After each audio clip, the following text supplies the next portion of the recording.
అమ్మో కరోనా, అమ్మో కోవిడ్, ఈ మాటలు మళ్ళీ అనాల్సి వస్తుందా, వినాల్సి వస్తుందా? మళ్ళీ కోవిడ్ కరోనా ఈ విలయతాండవం చేస్తాయా అన్న చర్చ జోరు అందుకుంది. ఎందుకంటే కరెక్ట్గా 5 సంవత్సరాల క్రితం కొంచెం మనం వెనక్కి వెళ్తే ఈ మాటే మన దేశంలోనో, మన ఊళ్ళోనో, మన జిల్లాలోనో లేదా మన మండలంలోనే కాదు, ప్రపంచ దేశాలన్నిట్లో కూడా అన్నిటి దగ్గర ఇదే మాట, అమ్మో కరోనా, అమ్మో కోవిడ్-19.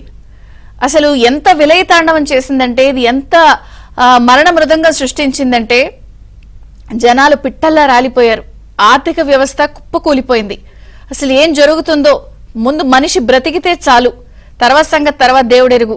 ముందు ప్రాణాలు నిలబెట్టుకోవడం కోసం అప్పటి వరకు కూడా అందరికీ ఉన్నటువంటి తత్వం బోధపడింది, డబ్బు ఇవన్నీ కాదురా బాబు, ముందు ప్రాణం ముఖ్యం. అసలు ఎలా కోవిడ్ విలయతాండవం సృష్టించిందంటే ఆర్థిక వ్యవస్థ కుదేలైపోయింది. మనుషులు పిట్టల్లా రాలిపోయారు. WHO అధికారిక లెక్కల ప్రకారమే దాదాపుగా 77 కోట్ల మంది, ప్రపంచవ్యాప్తంగా 77 కోట్ల మంది దీని బారిన పడ్డారు, మరణం పొందారు. అసలు first wave, second wave, third wave అంటూ ఇది సృష్టించిన విలయం అంతా ఇంత కాదు. అసలు పాండమిక్ అని చెప్పి దీన్ని అనౌన్స్ చేశారు. ఎక్కడ చూసినా కూడా కరోనా గురించే, జాగ్రత్తలు ఏంటి, అసలు దీని మిస్టరీ ఏంటి, ఎలా వచ్చింది, చైనాలో వుహాన్లో పుట్టింది, గబ్బిలాలు తినటం వల్లే వచ్చింది, ఇలా రకరకాల కథనాలు, వార్తలు. ఒక 5 సంవత్సరాల పాటు ఇదే జరిగింది. ఎక్కడ చూసినా కరోనా కరోనా కరోనా, వ్యాక్సిన్లంట, ఫస్ట్ డోస్ తీసుకోవాలి, సెకండ్ డోస్ తీసుకోవాలి, మరి ఇది పనిచేస్తుందో లేదో, ఇలా రకరకాలు ఆరోగ్యంగా ఉండాలి, ఇది పలానా వాళ్ళని అటాక్ చేస్తుందంట. ఏది కూడా మనం 5 సంవత్సరాల ముందు జరిగిన విషయం అన్ని కళ్ల ముందు అలా కదలాడుతూ ఉంటే కాస్త కరోనా తగ్గిపోయింది, నెమ్మదిగా వ్యాక్సిన్స్ వచ్చాయి, హమ్మయ్య అని ఊపిరి పీల్చుకున్నారు. యథావిధిగా జనజీవనం మళ్ళీ ఒక ట్రాక్లోకి పడుతోంది.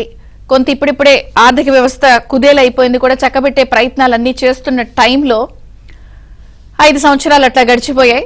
2025 కొత్త సంవత్సరానికి వెల్కమ్ చెప్పి హ్యాపీ న్యూ ఇయర్ అంటూ చెప్పారో లేదో, హ్యాపీ న్యూ ఇయర్ వైరస్ కూడా నాకు కూడా చెప్పారని అనుకుందో ఏమో, మొత్తానికి వైరస్ కూడా మళ్ళీ ఎంటర్ అయిపోయింది. ఎక్కడ? మళ్ళీ అదే చైనాలో.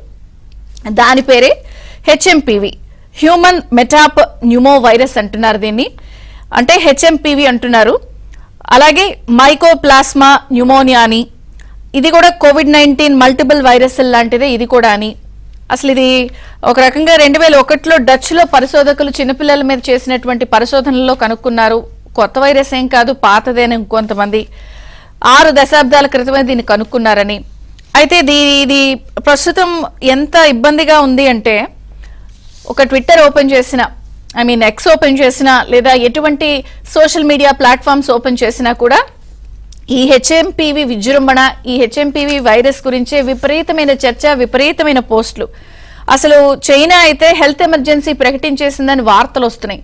ఇంకొంతమంది ఏమో అక్కడ హాస్పిటల్ నిండిపోయాయి, అసలు ఎక్కడికక్కడ రోగులతో ఉంది, వాళ్ళు హెల్త్ ఎమర్జెన్సీ ప్రకటించారని కొంతమంది అంటే, లేదు ఫేక్ అని కొంతమంది అంటున్నారు. అలాగే ఈ HMPV కూడా కరోనా లాంటి లక్షణాలతోనే కూడుకుంటూ ఉంటుంది.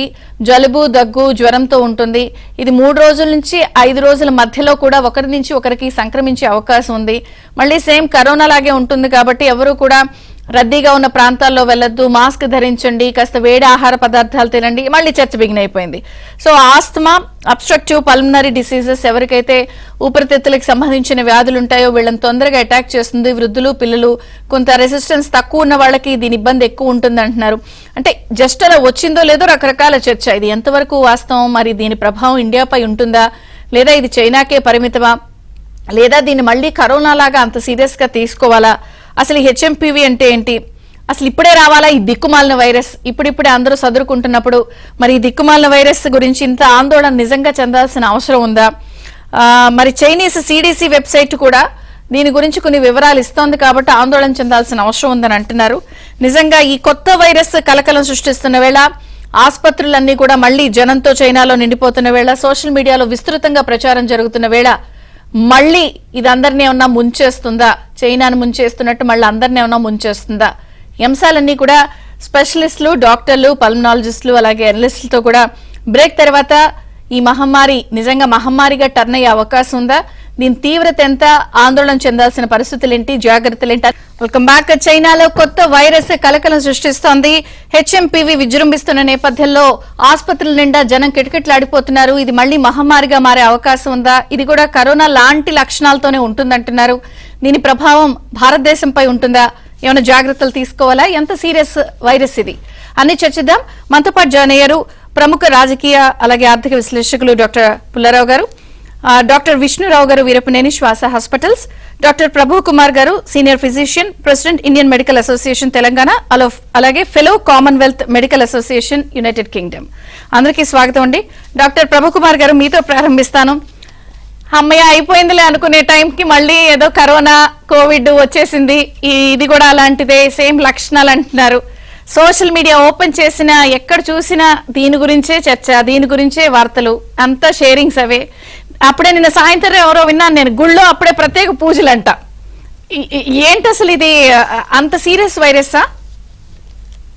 ఇప్పుడు కోవిడ్ పాండమిక్ వచ్చినప్పుడు కూడా ముందు ఇట్లాగే ఫస్ట్ ఎపిడమిక్ లా స్టార్ట్ అయిందండి. ఒక కంట్రీలో స్టార్ట్ అయ్యి ప్రపంచం అంతా స్ప్రెడ్ అయింది ఈ కోవిడ్ వైరస్. అట్లాగే ఈ HMPV virus, human metapneumovirus ఏదైతే ఉందో ఇది కూడా సేమ్ సిమ్టమ్స్ తోటి respiratory tract illness, respiratory syncytial illness అని, ఇది ఒక ఏవియన్ కైండ్ ఆఫ్ వైరస్, అంటే బర్డ్స్ లో వచ్చేటువంటి కైండ్ ఆఫ్ వైరస్. అలాంటి వైరస్ హ్యూమన్స్ కి స్ప్రెడ్ అవడం 2001 లో నెదర్లాండ్స్ లో కనిపెట్టడం, ఇది ఒక చరిత్రాత్మకమైన విషయం, వాళ్ళు కనిపెట్టినటువంటి విషయం. అయితే మనకున్నటువంటి సమస్య ఏంటంటే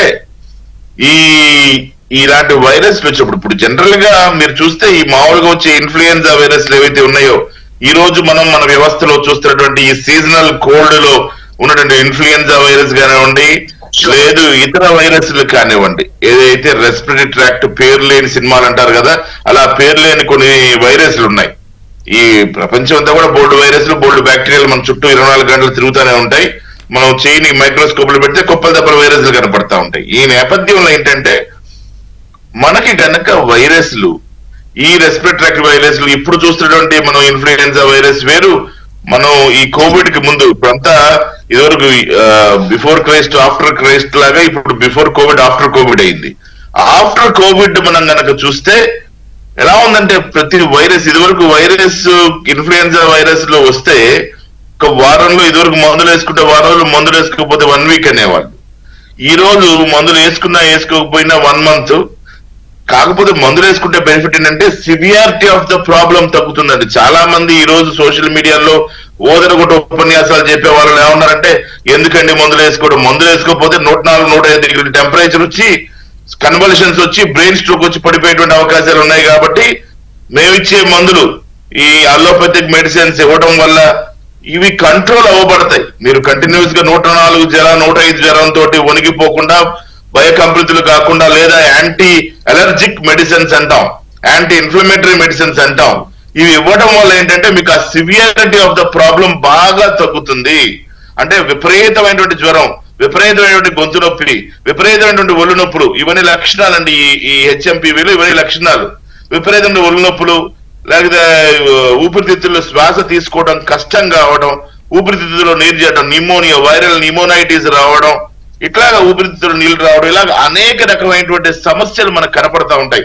ఇలాంటి సందర్భంలో what is the role of a doctor అంటే, మీకున్నటువంటి ఆ సివియర్ ప్రాబ్లం ని, ఏదైతే మనకి పీక్ స్టేజ్ లో ఊపిరి తీసుకునే పరిస్థితిని వెంటనే ఆక్సిజన్ సపోర్ట్ ఇవ్వడం, వెంటనే కావాల్సినటువంటి సపోర్ట్ ఇవ్వడం, అంటే మీకు తోడుగా మేము నిలబడి ఆ జ్వరాన్ని కంట్రోల్ చేయడం కానివ్వండి, విపరీతమైన ఒళ్ళు నొప్పులు మీరు తట్టుకోలేని తాళలేని ఆ ఒళ్ళు నొప్పుల్లో మీకు ఇమీడియట్ గా ఇంజెక్షన్స్ ఇచ్చి, ఐవి ఇంజెక్షన్స్, ఐఎం ఇంజెక్షన్స్ ఇచ్చి, లేదు టాబ్లెట్స్ ద్వారానో ఆ సివియారిటీని కంట్రోల్ చేయడానికి అవకాశం ఉంటుంది. అంటే ఇప్పుడు నేను ఎప్పుడైతే కోవిడ్ వైరస్ తర్వాత ఆఫ్టర్ కోవిడ్ పరిస్థితి ఏంటంటే ప్రతిదీ కూడా కనీసం 1-2 నెలలు ఉంటా ఉంది. మన విష్ణురావు గారు చూస్తారే ఉండొచ్చు, ప్రతి ఒక్కరికి జనరల్ వీక్నెస్ తోటి వదిలిపెట్టి వెళ్తా ఉన్నాయి, లేదా సివియర్ కాఫ్ ని కనీసం 3 నెలలు తగ్గే వాళ్ళని చూస్తా ఉన్నాం. ఈ రోజు 3 నుంచి 4 తగ్గే వాళ్ళని చూస్తున్నాం. అదే విధంగా ఈ బ్రాంకైటిస్ గానీ, బ్రాంకెక్టిసిస్ గానీ, సిఓపిడిస్ గానీ, ఇలాంటి సమస్యలు ఉన్నటువంటి వాళ్ళకైతే తీవ్ర స్థాయిలో ఈ వైరస్ ఎప్పుడైతే అటాక్ అవుతుందో తీవ్ర స్థాయిలో పరిణామాలు చూపించే అవకాశం ఉంది. ముఖ్యంగా మనం మొట్టమొదటి కోవిడ్ లో చెప్పుకున్నప్పుడు పెద్ద కష్టం కాదు, అందరికి అలవాటు అయిపోయినటువంటి ఇవన్నీ కూడా కోవిడ్ లో చెప్పుకున్నాం. ఈ స్ప్రెడ్డింగ్ డ్రాప్లెట్స్ ద్వారా స్ప్రెడ్ అవుతుంది, లేదా మాట తుప్పర ద్వారా, లేదు స్ట్రావల్ నాజల్ సెక్రీషన్స్ అని ముక్కు నుంచి కారేటువంటి నీళ్లు కానివ్వండి, జలుబు కానివ్వండి, సెలైవల్ సెక్రీషన్స్ కానివ్వండి, రకరకాల సెక్రీషన్స్ మన శరీరంలో వచ్చేటువంటి సెక్రీషన్స్ ద్వారా ఇది వ్యాప్తి చెందుతుంది. బిఫోర్ కోవిడ్ ఏంటంటే అది 1 వీక్ వచ్చిపోయేది, ఇప్పుడు నెల 2 నెలలు 3 నెలలు అవసరమైతే ప్రాణం తీసేంత, ఊపిరితిత్తులు అన్ని పాడైపోయి అంటే లంగ్స్ పాడైపోయేంత వ్యాధి ఈ రోజు మనం వ్యవస్థలో చూస్తున్నాము. అంటే అలాంటిదే అండి ఇది కూడా. కోవిడ్ లో చూసాము, కోవిడ్ లో ఏ విధంగా రెస్పిరేటరీ ట్రాక్ట్ ఇల్నెస్ వచ్చినాయో సేమ్ రెస్పిరేటరీ ట్రాక్ట్ ఇల్నెస్ ఊపిరితిత్తుల సమస్యలు మళ్ళీ వచ్చే అవకాశం ఉంది. అది పొంచి ఉన్న ప్రమాదాన్ని మాత్రం మనం ఇప్పుడున్నటువంటి సమయంలో మనం పొంచి ఉన్న ప్రమాదం అని చెప్పుకోవచ్చు. ఎందుకంటే మీరు గమనిస్తే కోవిడ్ 2019 డిసెంబర్ లో స్టార్ట్ అయితే నెమ్మదిగా చాప కింది నీరులాగా ప్రపంచం అంతా విస్తరించి మనందరికీ తెలిసి ఆ తర్వాత ఎలాంటి విలయాన్ని సృష్టించి మనల్ని భయపెట్టిందో, అట్లాగే ఇప్పుడు మనకి వార్తలు వినిపిస్తున్న మాట నిజం. ఆ వార్తలు వినిపించే ఆ వార్తల్ని మనం ఏ విధంగా సన్నద్ధం అవుతున్నాము, వాటిని లోపలికి రాకుండా మళ్ళీ ఈ దేశంలోకి ప్రవేశించకుండా ఎటువంటి జాగ్రత్తలు తీసుకోగలుగుతాం అనేది ఒక ప్రశ్న అయితే, 2 ఏ విధంగా కట్టడి చేయగలిగాము, 3 మనం హాస్పిటల్ వైజ్ గా బెడ్స్ వైజ్ గా ఏ విధంగా స్ట్రెంథన్ అవుతున్నాం అనేది కూడా మనం గమనించుకోవాల్సిన అవసరం ఎంతో ఉంటుంది. రైట్. డాక్టర్ విష్ణురావు వీరపనేని గారు, విష్ణు గారు నమస్తే అండి, బ్రేక్ఫాస్ట్ న్యూస్ కి స్వాగతం. అంటే మళ్ళీ ఇలాంటి కోవిడ్ డిబేట్ పెడతాను అని అనుకోలేదు, ఎందుకంటే ఆ రోజు ఫస్ట్ టైం కోవిడ్ వచ్చినప్పుడు మనం ఇద్దరం మాట్లాడాం ఇదే ఇష్యూ మీద. అసలు ఏంటండి ఇది వైరస్ ఏమిటని మాట్లాడాం, మీకు గుర్తుండే ఉంటుంది. మళ్ళీ 5 ఏళ్ల తర్వాత ఇది కొత్త వైరస్ అంట అని చెప్తున్నాం. ఇప్పుడు చైనా సిడిసి వెబ్సైట్స్ గానీ అన్ని కూడా ఇది చాలా సీరియస్ వ్యవహారమే అని చెప్తున్నాయి. ఇప్పుడు మనకి డాక్టర్ ప్రభు గారు కూడా కొంత సీరియస్ తీసుకోవాల్సిందే అని అంటున్నారు. ఇది మెజారిటీగా చలికాలంలో వచ్చింది కాబట్టి ఆస్తమా, అబ్స్ట్రక్టివ్ పల్మనరీ డిసీజెస్ ఉన్న వాళ్ళందరికీ చాలా ప్రాబ్లం అంటున్నారు. అసలు ఏం చెప్తారు ఈ హెచ్ఎంపీవి గురించి? నేనైతే అంత భయపడాల్సిన అవసరం లేదని చెప్తానమ్మా. సో ఇదేంటంటే ఎప్పటి నుంచో ఇది కామన్ వైరసే. వైరస్లు అన్ని కూడా డిసెంబర్ నెలలో ఎక్కువగా ప్రబలుతా ఉంటాయి, యాక్టివ్ ఉంటాయి. ముఖ్యంగా కరోనా వైరస్ ఏంటంటే ఒకేసారి మన మధ్యలో ఒక పిడుగులాగా పడి ప్రపంచం అంతా అతలాకుతలం చేసి మరణాలు సంభవించి అప్పటి నుంచి మనకి ఏంటంటే ఎక్కడ ఏ న్యూస్ వచ్చినా కూడా భయకంపితం అయిపోతున్నాం. ఈ భయంతో చాలా మంది హాస్పిటల్ క్యూ కడుతున్నారని చెప్పి నేను అనుకుంటున్నా. ఒకవేళ ఈ భయమే లేకపోతే హాస్పిటల్స్ అన్ని కిక్కిరిసిపోవు.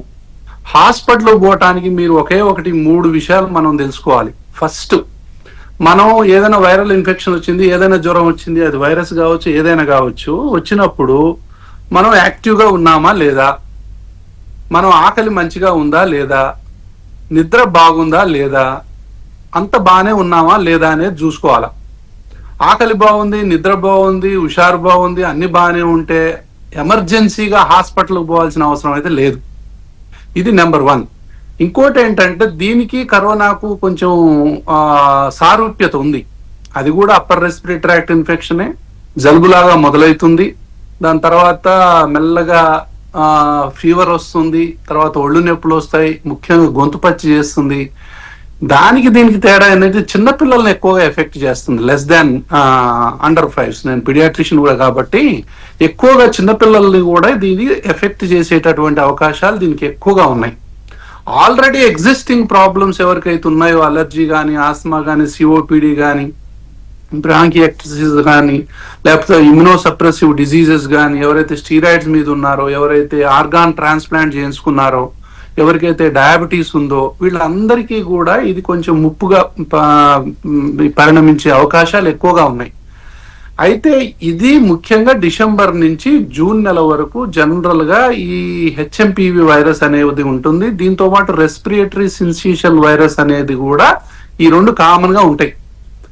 అయితే ఇది కొత్త వైరస్ ఏం కాదు, ఎప్పటి నుంచో ఉంది. ఒకసారి వైరస్ మన మానవ జాతిలోకి ఎంటర్ అయిపోయిన తర్వాత అది సైకిల్స్ లాగా మెల్లమెల్లగా ప్రతి చలికాలం దాని యొక్క ఉనికిని చాటుకుంటా ఉంటది. అందుకే నేను ఎప్పుడు ఏం చెప్తానంటే ప్రతి ఒక్కళ్ళు కూడా ముందల లంగ్స్ ని స్ట్రాంగ్ గా ఉంచుకోవాలి. అంటే ఏంటి, ఇన్ఫ్లుయెన్జా వ్యాక్సిన్ మనకు అందుబాటులో ఉన్నటువంటి వ్యాక్సిన్స్ ని మనం వేసుకోవాలి. అది న్యూమోకోకల్ వ్యాక్సిన్ కానీ, ఇన్ఫ్లుయెన్జా వ్యాక్సిన్ కానీ, ఇలాంటి వ్యాక్సిన్స్ కొన్ని ఉన్నాయి, అడల్ట్ వ్యాక్సినేషన్స్. ముందర వీటిని వేసుకోవాలి. పిల్లలు ఎలాగో వేసుకుంటారు, పెద్దల్లో అవగాహన లేదు. అందుకే నేను ఈ యొక్క వ్యాక్సిన్ మీద ఎక్కువగా అవగాహన కల్పిస్తా ఉంటాను. ఆల్రెడీ ఎవరికైతే ఈ రెస్పిరేటరీ జబ్బులు ఉంటాయో, సిఓపిడి కానీ, ఆస్తమా కానీ, అలర్జీ కానీ, సైనస్ కానీ, కిడ్నీ డిసీజులు కానీ, హార్ట్ డిసీజులు కానీ, ఈ ఉన్న వాళ్ళకి ఏంటంటే అమ్మా, ఏ వైరస్ ఇన్ఫెక్షన్ వచ్చి ఒక అటాక్ ఇచ్చినా కూడా ఇట్లా తోచినట్టు చెందో పడిపోతారు. ఆల్రెడీ వాళ్ళు స్ట్రాంగ్ ఉన్నాయనుకోండి, ఊపిరితిత్తులు అంతగా ఎఫెక్ట్ చూపేదు. ఎవరికైతే ఊపిరితిత్తులు బలహీనంగా ఉంటాయో వాళ్ళల్లో ఇది ప్రమాదకరంగా మారేటటువంటి అవకాశం ఉంటది.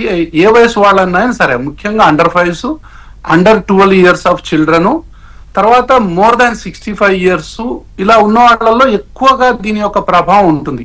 అలా అని చెప్పి మిగతా వయసులో వాళ్ళకి రాదని కాదు. అయితే ఏ వయసు వాళ్ళకైనా కూడా ఈ కోమార్బిడ్ కండిషన్స్ అంటాం. ఆల్రెడీ జబ్బులు ఉన్న వాళ్ళు ఖచ్చితంగా జాగ్రత్తలు తీసుకోవాలి, ఇమ్యునైజేషన్ తీసుకోవాలి.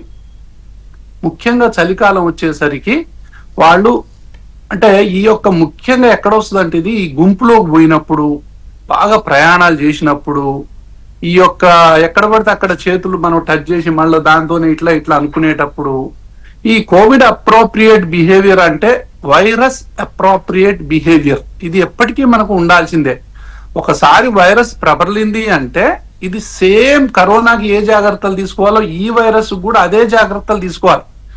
అంత డేంజరస్ వైరస్ అయితే కాదు. దాన్ని మనం ఏదో భయపడిపోయి ప్రతి వాళ్ళు ఏదో ఇదవ్వాల్సిన అవసరం లేదు. ప్రభు చెప్పినప్పుడు కొంచెం బాగా హై టెంపరేచర్ ఉండి కొంచెం ఆక్సిజన్ తీసుకోవటం కష్టమైనప్పుడు, అంటే ఏంటి, నిద్ర లేకపోవటం, ఆకలి లేకపోవటం, వీక్నెస్ ఉండటం, కొంచెం డిహైడ్రేటెడ్ ఉండటం, it is a cause of concern. ఎవరికైనా అంతే కదా, ఎవరైనా చూస్తారు పిల్లలకు హై ఫీవర్ ఉందనుకో ఫిట్స్ వచ్చే అవకాశాలు ఉంటాయి. అట్లాంటి సిమ్టమ్స్ ఉన్నప్పుడు ఖచ్చితంగా డాక్టర్ దగ్గరికి పోవాల్సినటువంటి అవసరం ఉంటది. అంతే తప్ప ఈ సందర్భంగా నేను చెప్పేది ఏంటంటే ఫస్ట్ ఇది భయపడాల్సినటువంటి అవసరం లేదు. అన్ని వైరస్ లాగానే ఇది కూడా ఒక వైరస్సే. ఈ వైరస్ కు ప్రత్యేకమైనటువంటి ఇదేమీ లేదు. అయితే దీని బలం ఎక్కడ ఉంటదంటే మన బలహీనతే దాని బలం, మన అనారోగ్యమే దాని యొక్క బలం. మనం ఎప్పుడైతే ఊపిరితిత్తులు అంటే కొంచెం వీక్ గా ఉంటాయో, మన ఇమ్యూనిటీ ఎప్పుడైతే ఇమ్యూనిటీ రెసిస్టెన్స్ తక్కువ ఉన్న వాళ్ళు తొందరగా దీని బారిన పడతారు. అంటే ఇమ్యూనిటీ అంటే ఎక్కడి నుంచి వస్తుందమ్మా, మనం తినే ఆహారం నుంచే ఇమ్యూనిటీ వస్తుంది. మన యొక్క బాడీలోనే, మన గట్లోనే, మన పెద్ద పేగుల్లోనే billions and trillions of bacteria ఉంటాయి. మన అంతా బ్యాక్టీరియా మయమే. మనలో వైరస్ ఉంటది, బ్యాక్టీరియా ఉంటది, ఫంగస్ ఉంటది, మనతో వాటితోనే జీవిస్తుంటాం. అయితే వాటిని మంచి బ్యాక్టీరియా అంటాం, సింబయాటిక్ బ్యాక్టీరియా అంటాం. ఈ సింబయాటిక్ బ్యాక్టీరియాకి ఏదైతే కావాలో మంచి ఆహారం కావాలి. ప్రకృతి నుంచి వచ్చేటటువంటి ఆహారమే మన యొక్క ఇమ్యూనిటీ. మనకి ఏదైతే చాలా సూపర్ టేస్ట్ గా ఉంటుందో ఆ బ్యాక్టీరియాకి అది వేస్ట్. దానివల్ల ఇమ్యూనిటీ రాదు, దానివల్ల ఉన్న ఇమ్యూనిటీ పోద్ది. దానివల్ల ఏమవుద్దంటే మన గట్లో డిస్బయోసిస్ అంటాం. డిస్బయోసిస్ అంటే చెడ్డ బ్యాక్టీరియా డెవలప్ అయింది. ఈ చెడ్డ బ్యాక్టీరియా డెవలప్ అయినప్పుడు మన ఇమ్యూనిటీ మొత్తం పడిపోద్ది. కాబట్టి మనకి ఇప్పుడు ఏంటంటే ప్రకృతికి దగ్గరగా ఉండేటటువంటి జీవన విధానం అనేది చాలా చాలా ఇంపార్టెంట్. మనం ఈ జంక్ ఫుడ్లు మొత్తం ఇప్పుడు జంక్ జనరేషన్ వస్తుంది కదా, చిన్న పిల్లల నుంచే జంక్ జనరేషన్. అంటే ఏంటి, కూల్ డ్రింక్స్, ఐస్ క్రీమ్స్, దాని తర్వాత ఇలాంటి అంటే కూరగాయల షాపులు, పండ్ల షాపులు, ఈ షాపుల కంటే ఎక్కువగా ఈ యొక్క ఏదైతే ఈ పెద్ద పెద్ద షాపులు ఎక్కడైతే స్వీట్స్ అవి ఇవి రకరకాలైనటువంటి గ్లూకోజ్ తో తయారు చేయబడ్డటువంటి జంక్ ఫుడ్స్ ఉంటాయో చిన్న పిల్లలు చిన్నప్పటి నుంచే తింటారు. ఫస్ట్ 1000 days అంటే 3 సంవత్సరాల వరకు కూడా చిన్న పిల్లలకు అసలు స్వీట్స్ చేయకూడదు, షుగర్స్ అలవాటు చేయకూడదు. అసలు ఇమ్యూనిటీ మొదలయ్యేది అప్పుడు. మనం చిన్నప్పటి నుంచే పిల్లలకి sweets, cool drinks, ice creams ఇవన్నీ పెట్టేస్తే వాళ్ళ ఇమ్యూనిటీ అనేది మొదటి నుంచే తగ్గిపోతుంది. ఈ విషయాన్ని మనం ఖచ్చితంగా గమనించాలి. ఇంకోటి ఏంటంటే విష్ణు గారు, ఒక్క పాయింట్ సార్, చాలా మందికి ఇప్పుడు డౌట్ ఏంటంటే, సరే ఇది భయంకరం కాకపోయినా కొంత జాగ్రత్త అయితే అవసరం, అంత సిల్లీగా వదిలేయకూడదని అంటున్నప్పుడు దీనికి వ్యాక్సిన్ ఉందా? ఎందుకంటే కరోనాకి వ్యాక్సిన్ రావడానికి కూడా సెకండ్ వేవ్ ఎండింగ్ లో వచ్చింది. అప్పటికి చాలా మంది అసలు ఏం అర్థం కాల దీని గురించి. ఈ హెచ్ఎంపీవి కూడా వ్యాక్సిన్ ఉందా అండి? దీనికి వ్యాక్సిన్ లేదమ్మా, ఇది చాలా వీటి లేదు. కానీ ఇది ఈ వ్యాక్సిన్ ఈ యొక్క హెచ్ఎంపివి ఆర్ఎస్వి వైరస్ తో పాటుగా ఇప్పుడు ఇంకోటి ఏంటంటే ఇన్ఫ్లుయెన్జా వైరస్ ఎంత ఉందో మనకు తెలియదు. దాని తర్వాత అసలు కరోనా వైరస్ మనలో ఎంత ఉందో తెలియదు. ఏ వైరస్ లక్షణాలైనా దాదాపు మోరార్లెస్ సేమ్ ఉంటాయి. కాబట్టి వీటికి వ్యాక్సిన్ అనేది లేదు. సరే, రిబావరిన్ అని, హ్యూమన్ ఇమ్యునోగ్లోబులిన్స్ అని ఇమ్యూనిటీ తక్కువ ఉన్న వాళ్ళకి ఇస్తారు. బట్ జనరల్ గా ఏంటంటే ఈ వైరస్ వచ్చి ఈ బ్యాక్టీరియాకు దారులు వేస్తుంది ఊపిరితిత్తుల్లో. ఈ ఇమ్యూనిటీని అంతా తగ్గించేసరికి సెకండరీ ఇన్ఫెక్షన్ గా బ్యాక్టీరియల్ న్యూమోనియా డెవలప్ అవుతుంది వీళ్ళల్లో, ఇమ్యూనిటీ తక్కువ ఉన్న వాళ్ళలో. ఆ బ్యాక్టీరియల్ ఇమ్యూనిటీతోనే ఎక్కువ మంది చనిపోతారు. కాబట్టి మనం న్యూమోకోకల్ వ్యాక్సినేషన్ కూడా తీసుకోవాల్సిన అవసరం ఉంది. ఇన్ఫ్లుయెన్జా ముసలి వాళ్ళు ఎవరైనా సరే మీరు న్యూమోకోకల్ అంటున్నారు, అదంతా తీసుకోవాలి. ఎవరికైతే కోమార్బిడిటీస్ ఉంటాయో, ఎవరికైతే చీటికి మాటికి జలుబు, దగ్గు, ఆయాసం ఉంటుందో, తెమడ ఇంతింత పడుతుందో, సైనస్ ఉంటుందో, కిడ్నీ జబ్బులు ఉంటాయో, హార్ట్ డిసీజెస్ ఉంటాయో, క్యాన్సర్ ఉంటుందో, తర్వాత అవయవాల మార్పిడి ఆర్గాన్ ట్రాన్స్ప్లాంటేషన్ జరుగుతుందో, వీళ్ళందరూ ఖచ్చితంగా వ్యాక్సిన్ తీసుకోవాల్సిన అవసరం ఉంది. ఎవరైతే బ్లడ్ ట్రాన్స్ఫ్యూజన్స్ తీసుకుంటారో ఇలాంటి వాళ్ళందరూ కూడా వ్యాక్సిన్ తీసుకోవాల్సిన అవసరం ఉంది. ముఖ్యంగా influenza vaccination more than 6 months ఉన్న వాళ్ళందరూ కూడా వ్యాక్సిన్ తీసుకోవచ్చమ్మా. అయితే ఏదైనా ఎగ్జిస్టింగ్ డిసీజ్ ఉన్నప్పుడు, ముఖ్యంగా ఒకసారి 50 దాటిన తర్వాత మన దేశంలో ఈ వ్యాక్సిన్ తీసుకునేటటువంటి శాతం 1% కూడా లేదు. 100 మందిలో ఒక్కడు కూడా తీసుకోవట్లా. కానీ శ్వాస హాస్పిటల్లో దాదాపు 80 నుంచి 90% మందికి వ్యాక్సిన్ చేస్తున్నాం. బహుశా వరల్డ్ లోనే హైయెస్ట్ వ్యాక్సినేషన్ రేట్. కాబట్టి ఈ వ్యాక్సిన్స్ అందరూ కూడా తీసుకోవాల్సిన అవసరం ఎంతైనా ఉంది. ఈ వ్యాక్సిన్స్ తీసుకుంటే మనం మాటికి హాస్పిటల్లో అడ్మిషన్ అవ్వాల్సిన అవసరం లేదు. ఐసీయూలో అడ్మిట్ అవ్వేటటువంటి అవకాశాలని కూడా అడల్ట్ వ్యాక్సినేషన్ అనేది తగ్గిస్తుంది. So prevention is the best intervention. Okay, ఒక బ్రేక్ తీసుకుందాం. పుల్లారావు గారితో కూడా మాట్లాడదాం.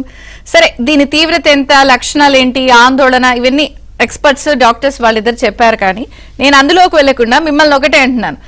5 సంవత్సరాల క్రితము ఎకానమీయా, ఆర్థిక వ్యవస్థ, లేదా డబ్బా, మనిషి జీవితమా అన్నట్టే సాగింది వ్యవహారం అంతా.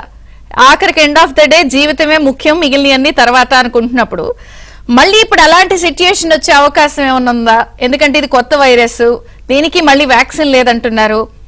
మీ అబ్జర్వేషన్స్ ఏంటి అసలు ఈ వ్యవహారంపై? ఒకటి, ఇద్దరు డిస్టింగ్విష్ డాక్టర్స్ చెప్పిన మాటలు విన్నా, మీ ప్రశ్నలు విన్నా, అంతా రెలవెంట్, నాకేం దాంతో ఇబ్బంది లేదు. కానీ December 31, 2019 సరిగ్గా 5 సంవత్సరాలు యానివర్సరీగా World Health Organization director general Tedros ఆయన ఆఫీస్ నుంచి వచ్చిన స్టేట్మెంట్ ఏంటంటే, చైనా 5 సంవత్సరాల్లో ఎన్నిసార్లు అడిగినా మాకు ఇన్ఫర్మేషన్ ఇవ్వలేదు. కోవిడ్ అనేది ఎక్కడి నుంచి వచ్చింది, మీరు ఏం రీసెర్చ్ చేశారు, మీ దగ్గర ఉన్న డేటా ఇవ్వండి అంటే ఇప్పుడు వరకు చైనా ఇవ్వలేదు. 5వ సంవత్సరం 5th యానివర్సరీ మీద అది మాత్రం ప్రపంచానికి జ్ఞాపకం చేసింది. అది కోయిన్సైడ్ అవుతుంది ఇప్పుడు వచ్చిన హెచ్ఎంపివి వైరస్ అని. మన డాక్టర్స్ చెప్పినట్టుగా అది సీరియస్ కాదని మనం ఒప్పుకుందాం. కానీ ఒక ముఖ్యమైన విషయం ఏంటంటే, కోవిడ్ స్టార్ట్ అయినప్పుడు కూడా ఇలాగే జరిగింది కదా. December 31 చైనా నుంచి వచ్చినప్పుడు మార్చి వరకు సీరియస్ గా తీసుకోలేదు కదా. ఆఖరికి మనకి డొనాల్డ్ ట్రంప్ కూడా ఫిబ్రవరిలో భారతదేశం వచ్చి విజిట్ చేశాడు. ఇవన్నీ చూస్తే ప్రతి హెల్త్ వైరస్ ని మనం సీరియస్ గా తీసుకోవాలి అని నా అభిప్రాయం. రెండోది, మీకు ఒక చిన్న విషయం జ్ఞాపకం చేస్తున్నా. 2002లో సార్స్ అని SARS అనే వైరస్ కూడా చైనా నుంచే వచ్చింది, గువాంగ్డాంగ్ ప్రావిన్స్ నుంచి. అది కూడా చాలా సీరియస్ గా వచ్చింది. మళ్ళీ అందుకే ఏంటి ముఖ్యం, మనకి చరిత్ర వెనక్కి తిరిగి చూస్తే 1918 స్పానిష్ ఫ్లూ అనేది వచ్చాక లక్షల మంది, కోట్ల మంది, ఎంతమంది చచ్చిపోయారో తెలియలేదు. ఆఖరికి 2 సంవత్సరాలు పట్టింది కంట్రోల్ చేయడానికి, న్యాచురల్ గా పోవటానికి. అప్పుడు చేసింది ఫ్రెష్ ఎయిర్, మాస్కింగ్, హాస్పిటల్లో పేషెంట్స్ కూర్చోబెట్టకుండా బయట పడుకోబెట్టేవారు నైట్, అయితే వాతావరణం బట్టి అవన్నీ మార్పులు తీసుకొచ్చాడు కంట్రోల్ అవి. ఇప్పుడు అమెరికాలో కూడా వచ్చింది ఏంటి పెద్ద డిబేట్, వాళ్ళ ఎలక్షన్ లో వ్యాక్సిన్ పని చేయలేదు అని పెద్ద డిబేట్ జరిగింది. వాళ్ళు కాబోయే హెల్త్ మినిస్టర్ కూడా కెనడీ, రాబర్ట్ కెనడీ కొడుకు కూడా ఆ ఫ్లైట్ మీద వచ్చాడు. సో మనకి జనరల్ గా చూసేది ఏంటంటే కన్ఫ్యూజన్ ఉండాలి. కానీ ఒక్క విషయంలో మనకి క్లియర్ గా అందరూ అగ్రీ అయ్యేది ఏంటంటే అన్సానిటరీ కండిషన్స్, అంటే అశుభ్రత లేని చోట ఓవర్ క్రౌడింగ్ అవాయిడ్ చేయాలి.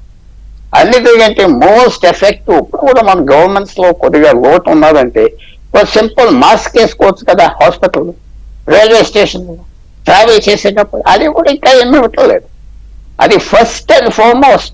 ఈ గత 100 సంవత్సరాలు నాలాంటి వాడు డాక్టర్ కాకపోయినా మాస్కింగ్, శానిటేషన్, వెంటిలేషన్ చేస్తే కొంతవరకు ఈ డిజీజెస్ అన్ని తగ్గిపోతాయి, కంట్రోల్ అవుతాయి. అది ఇప్పటి వరకు గవర్నమెంట్ అడ్వైజరీ ఇవ్వలేదు. అది నాకు చాలా విచారమైన విషయం. ఇప్పటి వరకు ఎవరు ఎట్టట్లేదు. తగ్గిపోతే తగ్గిపోతుంది, వస్తే వస్తుంది అని కరెక్టే. కానీ ఈ శానిటరీ కండిషన్స్, శుభ్రత, ఓవర్ క్రౌడింగ్ ఏం చేస్తున్నారు వెంటిలేషన్ కి, అది చాలా ప్రమాదమైన విషయం.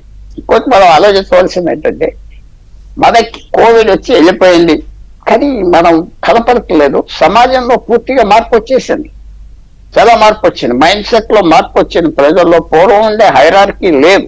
హైరార్కీ అంటే ఆ క్లాసు, ఆ బ్యారియరు, పెద్ద చిన్న, ఇదేదో గొప్ప లేదని అందరినీ ఎఫెక్ట్ అవుతుంది. కాబట్టి మార్పు వచ్చింది, కనపడిన మార్పు వచ్చేసింది ప్రజల్లో, ప్రపంచం అంతా.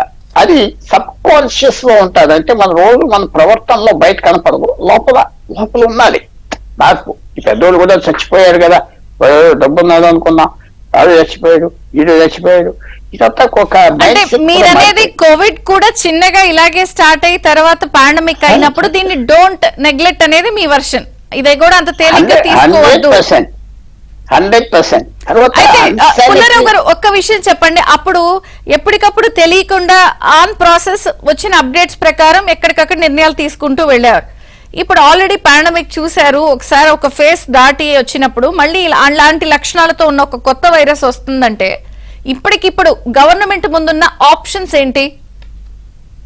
చాలా క్లియర్ గా సేమ్ ప్రివెంటివ్ మెజర్స్ తీసుకోవటం ఖర్చు లేదు కదా. మాస్కింగ్ చేసుకోండి, వెంటిలేషన్ కి ఎంకరేజ్ చేయాలి, వెంటిలేషన్ ఇంపార్టెంట్, ఓవర్ క్రౌడింగ్ తగ్గించండి, ఇవన్నీ చెప్పొచ్చు. చేతులు కడుక్కోండి అన్నారు కదా, కోవిడ్ లైక్ ప్రివెంటివ్ మెజర్స్. అది అన్ని మర్చిపోయేది. సింపుల్ గా స్టార్ట్ చేయొచ్చు కదా ప్రభుత్వాలు. అవి ఏం మాట్లాడట్లేదు దాంట్లో. అది యూనివర్సల్ గా ఎప్పుడు చేయవలసిన పని చేతులు కడుక్కోవటం, మాస్క్ వేసుకుంటే తప్పే ఉన్నది. మీరు చూడండి, అక్కడ 2 డాక్టర్స్ అడిగిన వాళ్ళు ఒప్పుకుంటారు అనుకుంటారా? మాస్కింగ్ వల్ల కొంతవరకు ఈ స్ప్రెడ్ ఏమున్నా తగ్గిపోతుంది. మాస్క్ వేసుకుని తిరిగే వాళ్ళకి కాఫ్ తగ్గుతుంది, కొద్దిగా ఈ పొల్యూషన్ తగ్గుతుంది. అది మనకు తప్పట్లేదు. అంటే ఎలక్ట్ అవ్వాలంటారా కేంద్ర ప్రభుత్వం కానీ రాష్ట్ర ప్రభుత్వాలు కానీ అంశం విషయంలో? ఇప్పుడు 100% ఎలక్ట్ అవ్వాలి, అలర్ట్ అవ్వాలి, మీడియా అలర్ట్ చేయాలి. గవర్నమెంట్ చేయకపోతే, గవర్నమెంట్ స్లోగా చేసింది కదా. డిసెంబర్ 31 వచ్చినప్పుడు 2019లో ప్రజల మధ్యన ఎప్పుడు తీసుకొచ్చారు? ఏప్రిల్, మార్చిలో ఎప్పుడో తీసుకొచ్చారు. ఈ 60 రోజులు ఇంత యంత్రాంగం ఉండి వరల్డ్ హెల్త్ ఆర్గనైజేషన్, ఈ గవర్నమెంట్స్ ఏం చేశారు? ఎవరో ఆంధ్రప్రదేశ్ లో ఒక సీనియర్ ఆఫీసర్ మనకు కోవిడ్ రాదు, మిరపకాయలు అవి తింటాం కాబట్టి అన్నాడు, ఒక ఐఏఎస్ ఆఫీసర్. ఆ యాటిట్యూడ్ పోవాలి. ప్రజలకి ఇది చెప్పింది సింపులే, కానీ హెల్త్ కండిషన్స్ బాగున్నాయా? Hospitals, railway stations, bus stands, ఎంత ఓవర్ క్రౌడింగ్ అర్బన్ ఏరియాస్ లో, తప్పకుండా గవర్నమెంట్ ఎలా చేయాలి. గవర్నమెంట్ ఎలా చేయకపోవటం ఇది నేను చాలా ఒక పెద్ద ఫాల్ట్ అని భావిస్తున్నాను. చిన్న స్టెప్స్, స్మాల్ స్టెప్స్ తీసుకుంటే మిగతాది కూడా కంట్రోల్ అయిపోతుంది. మీరు చెప్పిన డాక్టర్స్ గారు చెప్పిన అంతా కూడా తీసుకుంటే ఫ్యూచర్ ప్రివెంటివ్నెస్ ఉంటుంది. భారతదేశానికి ఒక హెల్త్ అడ్వాంటేజ్ వస్తుంది, మిగతా దేశాలు. తర్వాత లాస్ట్ పాయింట్ ఏంటంటే, ఈ వైరసెస్ అన్ని చైనా నుంచి సారస్ అనే వైరస్ స్టార్ట్ అయినప్పుడు 2002లో అప్పుడు సైంటిస్ట్ పట్టింది ఏంటంటే, చైనీస్ ఫుడ్ కూడా వాళ్ళు జంతువులు తింటారు, ఎక్కువ ఏ జంతువు అయినా తింటారు, అవి సరిగ్గా పెట్టరు, అలా డబ్బాలో మూసేస్తారు నెలలో అని. ఎంత వాళ్ళ ఫుడ్ పద్ధతి మన ఫుడ్ పద్ధతికి ఇంకా కొద్దిగా తేడా ఉన్నారు కాబట్టి మనకు అడ్వాంటేజ్ ఉన్నారు. భారతదేశంలో అడ్వాంటేజ్ తీసుకోవాలి, స్క్రీనింగ్ స్టార్ట్ చేయాలి. ఏం తప్పేంటి? ఎయిర్పోర్ట్ లో స్టార్ట్ చేస్తే వచ్చిన వాళ్ళకి స్క్రీనింగ్, ఈ అలర్ట్నెస్ తీసుకొచ్చి ప్రజలు నువ్వు జాగ్రత్తగా ఉండు, నువ్వు మాస్క్ కొనుక్కొని వేసుకో అంటే తప్పేంటి? నీకు దుమ్మైనా నీ లంగ్స్ లోకి రాదు కదా. ఇవన్నీ ఎందుకు చేయట్లేదు ప్రభుత్వం? అది నేను అడిగే ప్రశ్న. సార్, డాక్టర్ ప్రభు గారు, మీరు కూడా ఇండియన్ మెడికల్ అసోసియేషన్ మెంబర్ కదా, ఈ విషయంపై ఇంకా డిస్కషన్ ఏం జరగట్లేదా? గవర్నమెంట్స్ కి లేకపోతే స్టేట్స్ కి కొంచెం గైడ్ లైన్స్ ఇవ్వడం కానీ, అలర్ట్ చేయడం కానీ, లేకపోతే ఈ విషయంపై అసలు ఎందుకు ఇంకా డిస్కషన్ జరగట్లేదంటే, అప్పుడు కరోనా అప్పుడు కూడా కొంత ఇనీషియల్ గా ఏం లేదు కాదు అన్న తర్వాత దాని తీవ్రత వేరేలా అయిపోయింది. ఇప్పుడు కొంత భిన్నాభిప్రాయాలు వినిపిస్తున్నాయి. సీరియస్ కాదని ఒకళ్ళు, లేదు అంటే తీసుకోవాలి చూసున్నాం కదా. ఏమైనా గైడ్ లైన్స్ అవి చెప్తున్నారా మీరు? గవర్నమెంట్ తో డిస్కషన్స్ జరిగినాయి? డాక్టర్ గారు ఇందాక చెప్పింది ఏంటంటే భయాందోళన చెందొద్దు అని చెప్పేది. సబ్జెక్ట్ టు ద డిసీజ్ ఏదైతే ఈ వైరల్ ఇన్ఫెక్షన్ ఉందో అది సీరియసే. డాక్టర్ గారి ఉద్దేశం ఏంటంటే మీరు ప్రజలు భయాందోళన చెందొద్దు, but at the same time preventive measures మనం పానిక్ అయిపోతే వర్స్ కండిషన్ అయిపోతుంది ఇంకా అని. అవును, భయపడితే ఇంకా ఎక్కువ స్ట్రెస్ కి గురయ్యి ఇంకా జబ్బు బారిన పడతారు, స్ట్రెస్ లో ఇబ్బంది పడతారన్న ఉద్దేశంతో వారు చెప్పడం అన్నమాట. అంతే తప్పించి ఈ వైరస్ ఏదో సిల్లీ వైరస్ మిమ్మల్ని ఏం చేయదని కాదు ఆయన ఉద్దేశం. వైరస్ అది వచ్చిన తర్వాత మనం చూస్తే కోవిడ్ లో మహానుభావులు మనం కోల్పోయాం, భారతదేశంలో కానివ్వండి ఇతర దేశాల్లో కానివ్వండి. ఇందాక పుల్లారావు గారు చాలా అద్భుతంగా చెప్పారు ఈ విషయాన్ని. అయితే నేనేమంటున్నానంటే, ఇలాంటి ఆర్థికవేత్తలు, పుల్లారావు గారు లాంటి ఆర్థికవేత్తలు, మేము మొట్టమొదటి నుంచి నేను ఇండియన్ మెడికల్ అసోసియేషన్ ప్రెసిడెంట్ గా కానివ్వండి, లేదు యాంటీ క్వాకరీ చైర్మన్ కానివ్వండి, ప్రభుత్వాన్ని మొట్టమొదటి నుంచి మొన్న పార్లమెంట్ సెషన్స్ లో కూడా ఢిల్లీలో కూడా మాట్లాడొచ్చామమ్మా.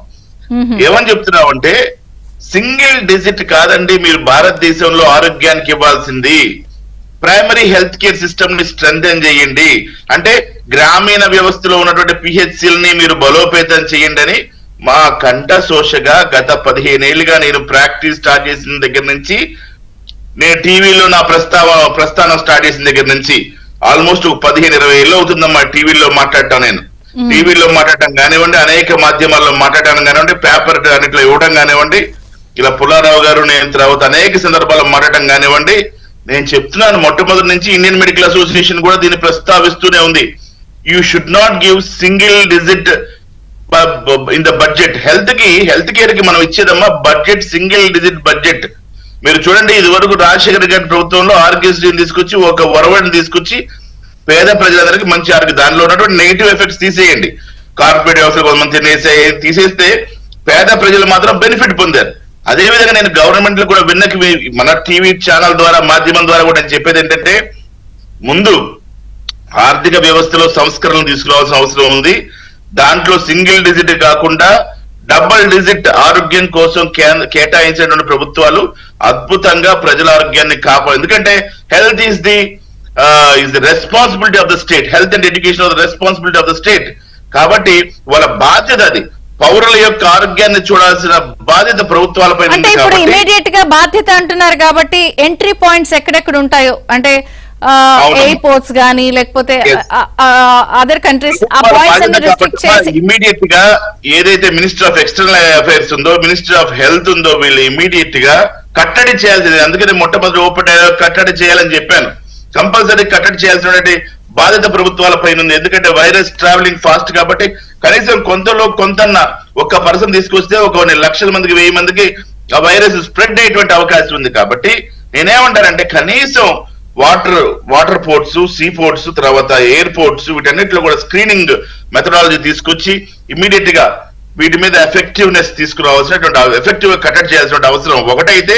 రెండోది మనకి తెలిసిన విషయమే, ఇందాక పుల్లారావు గారు కూడా మళ్ళీ చెప్పారు, చేతులు కట్టుకోవటం, పరిశుభ్రత పాటించడం, ఓవర్ క్రౌడింగ్ తగ్గించడం, ఇవన్నీ కూడా ప్రభుత్వాలు చిన్ని సర్క్యులర్ ద్వారా, హెల్త్ డిపార్ట్మెంట్స్ ని చిన్ని సర్క్యులర్, ఒక కాగితం, ఒక మెసేజ్ ఇవ్వడం ద్వారా, మీకులాంటి మాధ్యమాల ద్వారా ఆ మెసేజ్ అందరికీ పాస్ చేయడం ద్వారా, అనేక మందికి ఈ విషయాన్ని స్ప్రెడ్ చేయడం ద్వారా మనం భయాందోళన చెందొద్దు అని చెప్తున్నాడు. ఒక పక్క నుంచి మీరు పానిక్ అవ్వాల్సిన అవసరం లేదు. ఎందుకంటే వైద్య వ్యవస్థ ఉంది, డాక్టర్లు ఉన్నారు, ఇమీడియట్ గా అటెండ్ అవుతారు, మీ ఆరోగ్యాన్ని భద్రం చేస్తారు.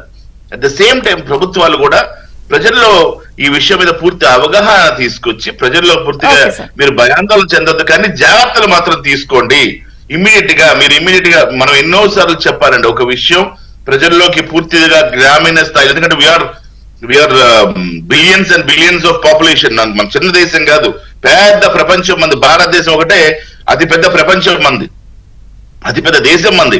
ఇలాంటి భారతదేశంలో అనేక మార్లు, ఎందుకంటే అనేక రాష్ట్రాలు, అనేక జిల్లాలు, కుగ్రామాలు, గ్రామీణ స్థాయి ఉంది మనకి. సో ఆ గ్రామీణ స్థాయి వరకు ఈ విషయం వెళ్ళాలంటే మనం కొంచెం అవగాహన కల్పించి మౌత్ పబ్లిసిటీ, ఇది వచ్చింది ఒక కొత్త వైరస్, జాగ్రత్తగా ఉండండి అని చెప్పాలి అందరికి. అది బాగా పబ్లిసిటీ చేయాలి. Right, sir. ఎప్పుడైతే పబ్లిసిటైజ్ చేస్తామో వాళ్ళకి ఆ విషయం మీద పూర్తి అవగాహన ఏర్పడుతుంది. ఎప్పుడైతే ఇటువంటి అవగాహన ఏర్పడుతుందో వాళ్ళు కూడా మళ్ళీ కోవిడ్ వైరస్ మాస్క్ ధరించడం కానీ, చేతులు కట్టుకోవడం కానివ్వండి, శానిటైజ్ చేసుకోవడం, పరిశుభ్రత పాటించడం కానివ్వండి, ఒకళ్ళ నుంచి ఒకరికి వైరస్ రాకుండా జాగ్రత్తలు తీసుకునేటువంటి ఎన్ని అవకాశాలు ఉంటాయో, ఎన్ని మార్గాలు ఉంటాయో వాళ్ళు కూడా అన్వేషించడానికి అవగాహన పెంచుకుంటారు. విష్ణురావు గారు, సార్ ఒక్క విషయం చెప్పండి. ఇందాక మీరు ఒక మాట అన్నారు, అమ్మా ఇది కూడా కొంచెం కరోనా టైప్ లక్షణాలతోనే ఉంటుంది, దగ్గు, జలుబు లేదా pulmonary, lung related, respiratory related ఉన్న వాళ్ళు తొందరగా అటాక్ అవుతారు అని అన్నారు కదా. కొంత ఇన్ఫ్లుయెన్జా వ్యాక్సిన్స్ తీసుకోండి అని అంటున్నారు అలర్ట్ గా. అయితే కరోనా వచ్చిన తర్వాత చాలా మంది ఫస్ట్ డోస్, సెకండ్ డోస్ ఇలా డోసెస్ తీసుకున్నారు కదా. మరి ఆ వ్యాక్సిన్ వేయించుకున్నప్పుడు ఇది కూడా తీసుకోవాలా? మరి ఆ వ్యాక్సిన్ వేయించుకున్నప్పుడు లక్షణాలు అవే అన్నప్పుడు పనిచేయదా? ఒకటమ్మా, కరోనా వ్యాక్సిన్ వేరు. కరోనా అనేది ఒక కొత్త వైరస్, నావెల్ వైరస్ అంటాం. ఇది హెచ్ఎంపి వైరస్ అనేది నావెల్ వైరస్ కాదు, ఆల్రెడీ ఎగ్జిస్టింగ్ వైరస్. ఇది 23 సంవత్సరాల నుంచి ఉంది. ప్రతి సంవత్సరం కూడా వింటర్ లో ఈ యొక్క వ్యాధి కనపడుతూనే ఉంది. అయితే ఈసారి ఎక్కువ ప్రపోర్షన్ లో వచ్చిందనమాట. మనకు తెలిసిన వైరసే, మనకు తెలియని వైరస్ కాదు. తెలిసిన వైరస్ అంటే లక్షణాలు అలాగే ఉంటాయి, కొంత దీనికి వ్యాక్సిన్ లేదంటున్నారు కదా. అలాగే ఉంటాయి, ఆ లక్షణాలు అలాగే ఉంటాయి, కానీ దానికి దీనికి స్ట్రక్చరల్ డిఫరెన్సెస్ ఉంటాయి. ఆ వ్యాక్సిన్ దీనికి పనిచేయదు. అయితే ఉన్న వైరస్ ఉన్నటువంటి వ్యాక్సిన్ లో నెంబర్ 1 వ్యాక్సిన్ ఏంటంటే ఇన్ఫ్లుయెన్జా వ్యాక్సిన్ అనేది. ఇన్ఫ్లుయెన్జా వ్యాక్సిన్ ఎవ్రీ ఇయర్ తీసుకుంటే గనక లంగ్స్ అనేది స్ట్రాంగ్ గా ఉంటాయి. సో మిగతా వైరస్ వచ్చి మనకు అటాక్ చేసినా కూడా అంత తొందరగా బ్యాక్టీరియల్ ఇన్ఫెక్షన్స్ రావు మనకి అనేది నెంబర్ 1. ఇప్పుడు ఎట్లా ఉంటదంటమ్మా ప్రివెన్షన్ అనేది, బావిలో పడేవాడు ఒకడైతే తీసేవాడు ఒకడు, బావిలో పడేవాడు ఒకడు తీసేవాడు ఒకడు. పడటం అనేది అలవాటు అయిపోయింది, తీయటం అనేది ఒక పెద్ద ఇదైపోయింది. అయితే ఈ పడటం తీయటం బిజినెస్ లో బావి చుట్టూ గోడ కట్టడం అనేది చాలా ఇంపార్టెంట్. ఈ బావి చుట్టూ గోడ కట్టడమే అసలు ప్రభుత్వాల యొక్క పని. పారాపెట్ వాల్ కట్టడమే ప్రభుత్వాల పని. That is the prevention. అయితే ఈ దేశంలో జనరల్ గా ఏంటంటే, ఇప్పుడు మనకు ఇండియన్ పోలీస్ సర్వీస్ ఉంది, ఇండియన్ అడ్మినిస్ట్రేటివ్ సర్వీస్ ఉంది. ఈ మెడిసిన్ మీద మనకు ప్రభుత్వంలో ఉన్నటువంటి అన్ని శాఖలు అంటే కోఆర్డినేటెడ్ గా పనిచేయాలంటే ఇండియన్ మెడికల్ సర్వీసెస్ రావాల్సినటువంటి అవసరం ఉంది. అంటే మాకు ఎస్పీఎం అని ఉంటుంది, సోషల్ ప్రివెంటివ్ మెడిసిన్ అనేటటువంటి సబ్జెక్ట్ ఉంది. ఈ సబ్జెక్ట్ ని మనం ఈ యొక్క ఐఏఎస్ టైప్ ఆఫ్ కేటగిరీలో ఏదైతే సబ్జెక్ట్స్ ఉన్నాయో దీన్ని కూడా ఒక సబ్జెక్ట్ పెట్టి సోషల్ ప్రివెంటివ్ మెడిసిన్ ద్వారా ఎవరికైతే ఇంట్రెస్టెడ్ డాక్టర్స్ ఎవరైతే ఉన్నారో వాళ్ళని కూడా ఇండియన్ మెడికల్ సర్వీసెస్ గనక తీసుకున్నట్లయితే ఇలాంటి పాండమిక్స్ ఫ్యూచర్ లో ఇంకా చాలా వస్తాయి. ఈ విషయాన్ని నేను ఇప్పటికే చాలా సార్లు చెప్పా. ఇండియన్ మెడికల్ సర్వీసెస్ రావాల్సినటువంటి అవసరం ఉంది. వాళ్ళు వస్తేనే వాళ్ళకి ఏ ప్రివెన్షన్ తీసుకోవాలి లాగా ఇండియస్ ఖచ్చితంగా. అసలు ఫస్ట్ ఇది ఉండాలంటే నేను విద్య ఆరోగ్యాన్ని మించినటువంటి సబ్జెక్టు ఏ సొసైటీకి ఉండదు. విద్య ఆరోగ్యం అనేది మూల స్తంభాల్లో ఒకటి. ఈ మూల స్తంభాలైనటువంటి ఆరోగ్యమే అసలు విద్య కంటే కూడా ఆరోగ్యం. అసలు మనిషి లేనప్పుడు విద్య ఎక్కడిది? ఆరోగ్యం అనేది చాలా ఇంపార్టెంట్. ఆరోగ్యం మీద ఇంత ఇంపార్టెంట్ ఉన్న సబ్జెక్ట్ కి ఇండియన్ మెడికల్ సర్వీస్ అనేది ఖచ్చితంగా ఉండాలి. దాని మీద ఇందాక మా ప్రభు చెప్పినట్టుగా దీనికి ఖచ్చితంగా బడ్జెట్లు పెంచాలి. ప్రివెంటివ్ హెల్త్ కేర్ ని, పిహెచ్సిని బలోపేతం చెయ్యాలి. అసలు ప్రైవేట్ హాస్పిటల్స్ కు జనం ఎందుకు రావాలి? ప్రభుత్వ హాస్పిటల్ గట్టిగా పనిచేస్తే అసలు ప్రైవేట్ హాస్పిటల్ రావాల్సిన అవసరం ఏంటి? ఎందుకు రావాలి అసలు ప్రైవేట్ హాస్పిటల్ కు? ఒళ్ళు ఇల్లు ఎందుకు గుల్ల చేసుకోవాలి ప్రజలందరూ? ఏమిటికి ప్రభుత్వాలు యొక్క విషయాన్ని అంటే ఇది ఒక రాష్ట్ర స్థాయి చెప్పట్లే, నేను దేశ స్థాయి నుంచి కూడా బ్రహ్మాండమైనటువంటి హాస్పిటల్స్ ని ప్రవేశపెట్టి అందులో డాక్టర్లకు మంచి శాలరీస్ ఇస్తే ప్రైవేట్ హాస్పిటల్స్ వచ్చి ఎందుకు పనిచేస్తారు? ఇప్పుడు మంచి స్టాఫ్ అంతా కూడా మంచి మంచి డాక్టర్లు అందరూ వచ్చి కూడా ప్రైవేట్ హాస్పిటల్లో చేరుతున్నారు. గవర్నమెంట్ హాస్పిటల్లో కూడా మనం దీన్ని బాగా బలోపేతం చేసినట్లయితే గవర్నమెంట్ హాస్పిటల్, ఇప్పుడు తెలంగాణ ప్రభుత్వం కొన్ని గవర్నమెంట్ హాస్పిటల్స్ కట్టాలని ప్రయత్నం చేస్తుంది. అది చాలా మంచి విషయం. అది బ్రహ్మాండమైనటువంటి ఎయిమ్స్ లెవెల్లో ఉన్నటువంటి హాస్పిటల్స్ ని నిర్మించాలి. అందులో ఉన్నటువంటి డాక్టర్లకు శాలరీస్ పెంచాలి. ఇండియన్ మెడికల్ సర్వీసెస్ అనేది కేంద్ర ప్రభుత్వ ఆధ్వర్యంలో ఈ విషయం మీద చర్చ జరగాలి. హెల్త్ బడ్జెట్ పెంచాలి. ఎందుకంటే ఇలాంటి యొక్క ఎపిసోడ్స్ నేను చెప్తున్నాను, ఈ జనరేషన్ లో మనం ఏంటంటే ప్రకృతిని పాడు చేసుకుంటూ పోతున్నాం. కాబట్టి అడవులన్నీ నాశనం అయిపోతుంది. అడవులో ఉన్నటువంటి జంతువులన్నీ కూడా ఊర్ల మీద పడుతున్నాయి. మా ఊరు మేడ్చర్ల మండలం కల్లూరు, మా ఊర్లో కోతుల బెడద ఎక్కువైపోయిందని ప్రజలు ఏడుస్తున్నారు. ప్రతి నిత్యం డిస్కషన్ ఏంటంటే ఆ ఊర్లో ఈ కోత వచ్చి ఏం చేసింది, మీ ఇంట్లో కూడా ఏం చేసింది, మా ఇంట్లోకి వచ్చి ఏం చేసింది, ఈ కోతలకు సంబంధించినటువంటి డిస్కషన్స్ ఊర్లలో ఎక్కువైపోతుంది. ఎక్కడి నుంచి వస్తున్నాయి? కోతల్ని బ్లేమ్ చేయలేం మనం. అడవుల్ని నాశనం చేస్తున్నాం, వాటి ఆహారం కోసం వచ్చి అవి దీని మీద పడుతున్నాయి.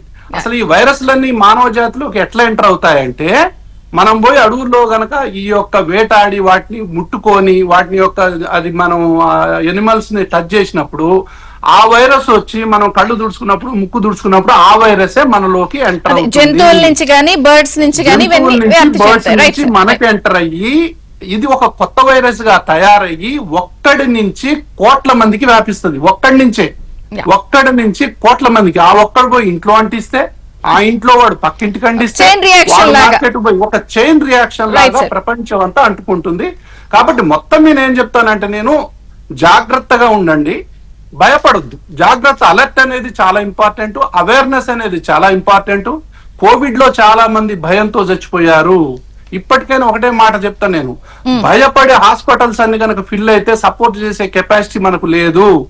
ఎవరు హాస్పిటల్ కు పోవాలని ఇందాక చెప్పాను. చాలా మంచిగా ఉన్నాం, జ్వరం ఉంది మైల్డ్ గా, సో మామూలుగా మంచిగా తింటున్నాం, నిద్రపోతున్నాం, అంతా బాగానే ఉంది. వైరస్ వచ్చింది కాబట్టి హాస్పిటల్ పరిగెత్తేస్తే హాస్పిటల్స్ మొత్తం ఫుల్ అయ్యేటటువంటి అవకాశాలు ఉన్నాయి. జాగ్రత్తగా ఉండాలి. జాగ్రత్త, బుల్లారావు గారు చెప్పినట్టు అన్ని జాగ్రత్తలు తీసుకోవాలి మనం. అందుకే ఒకసారి గవర్నమెంట్ సైడ్ నుంచి ఉన్న ఆప్షన్స్ ఏంటి, వాళ్ళు ఇప్పుడు ఎట్లా దీన్ని ఒకసారి మాట్లాడదాం. వెల్కమ్ బ్యాక్ పుల్లారావు గారు. ఇందాక కూడా మీరు ఏదో పాయింట్ చెప్తున్నారు. దాంతో పాటు అంటే గత అనుభవాల దృష్ట్యా ట్రావెల్ రెస్ట్రిక్షన్స్, ప్రికాషన్స్ అలర్ట్ అవ్వాల్సిన సమయం అయితే అని అంటున్నారు. అంత తేలిగ్గా తీసుకోకర్లేదు. తప్పకుండా మన ఇద్దరు డాక్టర్స్ చెప్పింది వాళ్ళకి చాలా ఎక్స్పీరియన్స్, డిస్టింగ్విష్ పీపుల్. అది ఇంకా కొంచెం ముందరు తీసుకెళ్దామని అంటే, పబ్లిక్ హెల్త్ చాలా ఇంపార్టెంట్. పబ్లిక్ హెల్త్ అంటే జనరల్ పాయింట్స్, అది జనరల్ గా చేయకపోతే వారు చెప్పింది ఇన్ఫ్లుయెన్జా వ్యాక్సిన్ తీసుకోవడం చాలా అవసరం. గవర్నమెంట్ అది ఫ్రీగా ఇవ్వచ్చు కదా. అది ఫ్రీ, ఇది ఫ్రీ, అది ఫ్రీ. ఇంకా రోజు ఆలోచించి ఏది ఫ్రీగా ఇద్దామని మన ప్రభుత్వాలు అన్ని చేస్తున్నాయి. ఈ vaccine, injection private hospital, government hospitals కి సంబంధం పెట్టుకుని ఇవ్వచ్చు కదా, మాస్కింగ్ చేయొచ్చు కదా. తర్వాత ఒక ముఖ్యమైన విషయం ఏంటంటే, ఒక పోలీస్ ఆఫీసర్, పెద్ద పోలీస్ ఆఫీసర్, రా అనుకోండి, ఐబీ అనుకోండి, ఎఫ్బిఐ అనుకోండి, ఎవరైతే సెక్యూరిటీ, రాష్ట్రపతి సెక్యూరిటీ మీద ఉంటారో వాళ్ళకి గత 200 సంవత్సరాల్లో జరిగిన పూనిలు, అసాసినేషన్స్ మీద అన్ని చదవమంటారు. ఎందుకంటే నాలెడ్జ్ కావాలి. ఇప్పుడు ఇందాక 1918లో స్పానిష్ ఫ్లూ మొదట మన జ్ఞాపక శక్తిలో వచ్చిన ఇలాంటి వైరస్, కోవిడ్ లాంటివి వచ్చాక ఏం జరిగింది ప్రజలకు తెలియాలి. ఇది తప్పకుండా ఈ నాలెడ్జ్ వస్తే మార్పు వస్తాడు. హైజీన్ కావాలి. మనకున్న అడ్వాంటేజ్ భారతదేశానికి చైనా మీద, మిగతా దేశాల మీద ఏంటంటే, మనం ఫ్రెష్ ఫుడ్ ఎక్కువ తింటాం, ఫ్రిడ్జ్ లో పెట్టినవి ఎక్కువ తినాం, క్యాన్డ్ ఫుడ్ తినాం, హాఫ్ కుక్ ఫుడ్ తినాం. అవన్నీ అమ్ముతున్నా. మనకున్న అడ్వాంటేజ్ ఉన్నారు మన డైట్ లో, మన క్లైమేట్ లో. చైనాకి ఉన్న ప్రాబ్లం ఏంటంటే, వాళ్ళకి ఎప్పుడు ఎక్కువ కోల్డ్ క్లైమేట్ ఉంటుంది. ఎందుకంటే హిమాలయాస్ లాగా లేవు, వాళ్ళకి కొండలు ఆఫ్ చేసేది. మనకి అడ్వాంటేజెస్ ఉన్నాయి, కానీ అడ్వాంటేజెస్ పెద్ద ఎకనామిక్స్ గా, ఆర్థికంగా మిగతా దేశాలకు దెబ్బ తగిలినప్పుడు మనకు చదువుకుంటూ ఉండాలంటే ప్రభుత్వం కొంచెం ప్రివెంటివ్ యాక్షన్ తీసుకోవాలి. ఇప్పుడు వరకు నాకు కనపడలేదు. ఇప్పుడు వరకు మీరు మాట్లాడుతున్నారు, డాక్టర్స్ మాట్లాడుతున్నారు, ప్రభుత్వం మాట్లాడలేదు. ప్రభుత్వం మాట్లాడే టైం వచ్చింది, ఎలక్ట్ ఇవ్వాలి, హైజీన్ ఇవ్వాలి, చేస్తే చాలా వరకు కంట్రోల్ అయిపోతారు. ప్రభు గారు, ఇంకొక క్వశ్చన్ అంటే చూసే వ్యూవర్స్ కి, అక్కడ సార్ అన్నారు ఇన్ఫ్లుయెన్జా తీసుకోండి లేకపోతే వ్యాక్సిన్స్ తీసుకోండి అని. పోనీ సరే, అది ప్రివెంటివ్ మెజర్. ఇప్పుడు చలికాలం అంటే ప్రతి దగ్గు జలుబు వచ్చింది అంటే ఇంక మనం టెన్షన్ పడాలా, లేదా ఏమైనా టెస్ట్లు ఉన్నాయా, లేదా హెచ్ఎంపివి వచ్చిందని ఏమన్నా మనకి టెస్టులు చేయించాలా, లేదా ఏ దగ్గు జలుబు వచ్చినా అది దానికి గురించి ఆలోచించాలా? ఈజీగా ఇప్పుడు ఉన్నటువంటి వైరస్ల కమ్మ జలుబు దగ్గు జ్వరం అనేది సర్వసహజంగా వస్తుంది, కానీ ఈ సీజనల్ గా వచ్చేటువంటి వాటిని జనరల్ గా వాటితో పెద్ద భయపడాల్సిన అవసరం లేదు, టెన్షన్ పడాల్సిన అవసరం లేదు. జస్ట్ పారాసిటమాల్ టాబ్లెట్ దానికి సంబంధించిన మందులు తీసుకుంటే సరిపోతుంది. ఎప్పుడైతే 3-4 రోజులు దాటిన తర్వాత కూడా లేదు, ఒక 4-5 రోజుల తర్వాత కూడా రిలీఫ్ రాలేదు, మనకి ఈ సమస్య వల్ల రిలీఫ్ కాలేదు ఎప్పుడైతే అనిపిస్తుందో అప్పుడు తప్పకుండా వైద్యుల్ని సంప్రదించాలమ్మా. వైద్యుల్ని సంప్రదిస్తే వీ హ్యావ్ ది ఫెసిలిటీస్. ఈ రోజు మనకి అడ్వాన్స్డ్ ఫెసిలిటీస్ హాస్పిటల్స్ లో అవైలబిలిటీ ఉన్నాయి, PCR పరీక్షలు ఉన్నాయి, ఈ రోజు అన్ని పరీక్షలు మన దగ్గర జరుగుతా ఉన్నాయి. మనం ఫ్లూయిడ్ అనాలిసిస్ దగ్గర నుంచి రకరకాల పరీక్షలు చేయించుకుంటా ఉంటాం. ఒక్కసారి కనుక పరీక్ష చేయించుకుంటే అది ఏ రకమైనటువంటి ఇప్పుడు అంటే ఈ సీజన్ 3 నుంచి 5 రోజుల వరకు కంటిన్యూగా ఉంటే ఇక అనుమానించి ఏదైనా టెస్ట్ చేయించాలి వెళ్ళి. అవునమ్మా, ఎప్పుడైతే తీవ్రత పెరిగిపోతుంది, ఇందా చెప్పాను నేను మాట్లాడేటప్పుడు 104-105 డిగ్రీస్ టెంపరేచర్ తీవ్రంగా ఉండడం, దగ్గు జలుబు తీవ్రంగా ఉండడం, తీవ్రం అంటే సివియారిటీ హైగా ఉండడం అన్నమాట. అంటే తట్టుకోలేనంత పరిస్థితి లాగా అనిపించటం, ఇలాంటివి ఉంటే వెంటనే డాక్టర్ గారిని సంప్రదించడం మంచిది. ఎప్పుడైతే మీరు తట్టుకోలేకపోతున్నారంటే జనరల్ గా మనం జలుబు దగ్గు వస్తే ఇదివరకు తట్టుకునే వాళ్ళం, ప్రశాంతంగా పడుకునే వాళ్ళం, 4 రోజులు పడుకుంటే అదే తగ్గిపోయేది. అలా కాకుండా ఎప్పుడైతే మీకు ఈ సమస్య తీవ్రత అనిపిస్తా ఉందో, మీకు శరీరంలో అనీజీగా ఉంటుందో, తర్వాత మనకి ఈ సాచురేషన్ మిషన్ మనం వాడాం చాలా కాలం అందరం. ఆ సాచురేషన్ మిషన్ పెట్టుకుంటే 95 కంటే తక్కువగా గనక 95 పైన ఆక్సిజన్ శరీరం జనరల్ గా 95 అబోవ్ ఆక్సిజన్ మన శరీరంలో ఉండాలమ్మా. ఈ 95 అబోవ్ కనుక ఆక్సిజన్ మనం కోవిడ్ లో వాడాం, అందరూ చేతిలో పెట్టుకుని చూసుకుంటా ఉండేవాళ్ళం ఫింగర్స్ కి. సో SpO2 మిషన్ పెట్టుకుని మన ఆక్సిజన్ ఎంత ఉంది, 95 పైన ప్రాబ్లం లేదు. 95 పైన కంక్లూడింగ్ రిమార్క్స్ ప్లీజ్ సార్. 95 కంటే పైన ప్రాబ్లం లేదు, 95 తక్కువ ఉంటే మాత్రం ఇమీడియట్ గా మనం స్టెప్స్ తీసుకోవాల్సిన అవసరం ఉంటుంది. కంక్లూడింగ్ రిమార్క్స్ ప్లీజ్ ఈ ఇష్యూ మీద. ఒకటమ్మా, ఇప్పుడు కొత్త వైరస్ అనేది వచ్చింది, ఇది కొత్త వైరస్ ఏం కాదు. సో హ్యూమన్ మెటాన్యూమో వైరస్ అంటారు. ఇది గత 20 సంవత్సరాల నుంచి ఉంది. ప్రతి డిసెంబర్ లో మొదలై జూన్ దాకా దీని ప్రభావం అనేది ప్రజల్లో ఉంటుంది. అయితే దీనికి ఏంటంటే ఖచ్చితంగా జాగ్రత్తగా ఉండాలి, అవగాహనతో ఉండాలి. తర్వాత ఎవరైతే చిన్నపిల్లలు ఉంటారో, ముఖ్యంగా ఎవరికైతే ఆల్రెడీ జబ్బులతో ఎగ్జిస్టింగ్ ఉంటారో వాళ్ళందరూ కూడా ఓవర్ క్రౌడెడ్ దానికి పోకుండా, పెద్ద పెద్ద ఏదైతే జనాలు ఉంటారో అక్కడికి పోకుండా, ముఖ్యంగా ప్రయాణాలు చేసేటప్పుడు రైల్వే దాంట్లో కానీ, బస్సుల్లో కానీ, ఫంక్షన్స్ లో కానీ, ముఖ్యంగా క్లోజ్డ్ ఫంక్షన్స్ లో కానీ, ఏదైనా క్లోజ్డ్ ఫంక్షన్స్ లోనే ఎక్కువగా దగ్గరికి కొంచెం ఉన్నప్పుడు కొంచెం కర్చీఫ్ అన్న అడ్డం పెట్టుకోవాలి, ఓ బయట చెంగు అన్న అడ్డం పెట్టుకోవాలి. ఇలాంటివి అంటే జాగ్రత్తగా ఉండాలి తప్ప భయపడొద్దు అనేది నేను చెప్తున్నాను. ఆల్రెడీ ఉన్నటువంటి వ్యాక్సిన్స్ ని ఉపయోగించుకోండి. సో భయాందోళనకు గురే ఇందాక చెప్పినట్టుగా సివియర్ హాస్పిటల్కి ఎప్పుడు రావాలి, హాస్పిటల్ ఎప్పుడు రావద్దు అనేది కూడా చాలా ఇంపార్టెంట్. అయితే హాస్పిటల్కి రావాల్సిన ఏంటంటే బాగా టెంపరేచర్ ఎక్కువగా ఉండటం, నీరసంగా ఉండటం, ఆక్సిజన్ పడిపోతూ ఉండటం. ఇప్పుడు కొంతమంది ఏంటంటే SpO2 పెట్టుకుంటారమ్మా, వాళ్ళంతా చాలా యాక్టివ్ ఉంటారు, వాళ్ళకి ఏం లేదు, ఆకలి బాగుంటుంది, నిద్ర బాగుంటుంది, కానీ ఏదో వాడు పెట్టుకోరాక అది 90 చూపిస్తుంది. అరే చూపించగా 90 వచ్చిందని చెప్పి చూసుకోవాల్సింది ఒకటే, నిద్ర బాగుంది, ఆకలి బాగుంది, హుషారుగా ఉన్నాం, ఇది ఉంటే మైండ్ ప్యూర్ ఉంటే నో ప్రాబ్లం. అలా అని చెప్పి ఎక్కువ ఉన్నప్పుడే ఈ అప్లై అవుతాయి. Right sir, thank you doctor Prabhu Kumar గారు, విష్ణు గారు అండ్ పుల్లారావు గారు. Thank you sir. ఇది బ్రేక్ఫాస్ట్ న్యూస్ అప్డేట్స్ కొనసాగుతాయి, చూస్తూనే ఉండండి.